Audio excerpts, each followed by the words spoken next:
The Job of the Wasp by Colin Winnette is a gothic ghost story, a murder mystery, a whodunit, and at times a dark comedy. A late arrival at an isolated school for orphan boys soon comes to realize that things are not as they seem. Things are just, they're not right. Unwelcoming classmates, strange voices in the night, and a suspicious headmaster. And when this kid starts to delve into the secrets that are among him, that's when the bodies start appearing.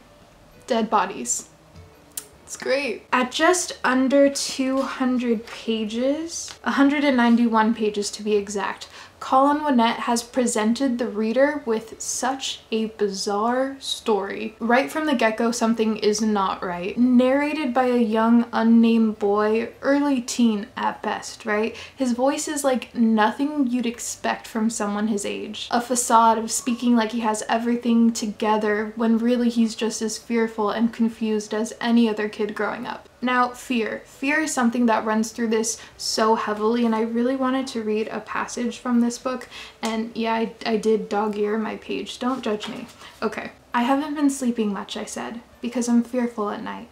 Fearful of what? It's either that I'm scared of everything at night, or underneath my daily habits, I am in a state of constant fear, obscured by the action of the day, so that as I lie in bed and the rest of the world grows quiet, that general state of fear moves to the front of my mind at a similar rate, grafting onto one subject after another. What I might be hearing outside my window, why there is no moon visible through the glass when, by my calculations, there should be. What another boy in the facility might someday do to me, what might have happened to me in the past, what might happen to all of us in the future, where this building will be in 1,000 years, what was here 1,000 years before, whether or not I will live as long as I might like to, if something will abruptly cut things short, or if living too long will bring its own unspeakable horrors.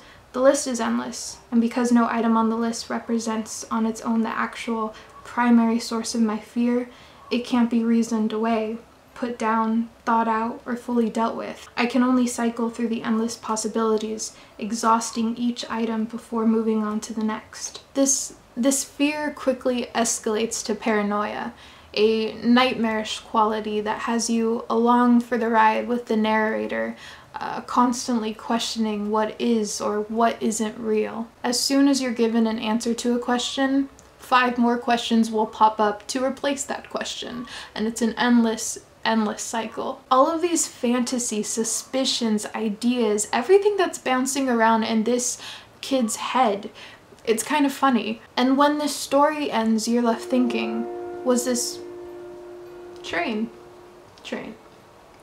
And when this ends, you're left thinking, was this really a ghost story? Or is this the story of what it means to be young, unsure of life, fitting in, questioning everything? Maybe it's a bit of both? The hell if I know. But did I enjoy this? I fucking love this so much. The Job of the Wasp is eerily captivating, compelling, so surreal, and that last sentence of this book, that last bloody sentence, my gosh, it will leave you either stunned, angry, maybe both, like I was. The imagery of that scene, you won't escape it. So unsettling, yet so good. I would describe the writing as Poe-esque, but only to a varying degree. Winnette has his own voice, and it really shines through this. Though I love this, and I want to recommend it to everyone, I want to just give it into everyone's hands, I know it won't be for everyone. It's not going to be everyone's cup of tea. If you're not a fan of surrealism or ambiguous endings, this might not be for you. You know, not everything is going to be handed over to you on a silver platter. You really have to dive deep to be able to grasp those underlying themes and messages. I am really curious about this title,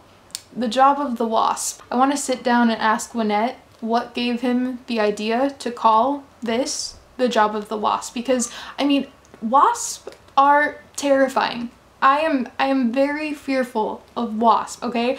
They are predators, they parasites. Wasp larvae are placed in living host, and then they eat that host like a parasite, and that's why I was so interested in this title, because I'm interested in what scares me. So I think that's all I have to say review-wise. I want to thank Soft Skull Press for sending me a copy of this to review for my channel. Thank you so much. I highly appreciate it. This book released on the 9th of January, so you guys are more than welcome to go and find it in the world, purchase a copy, and check it out. It's a really great book, like I said. I really want to read more of Colin's work now, and I heard he has a Western, so it sounds really odd to me knowing that he had a Western to a horror.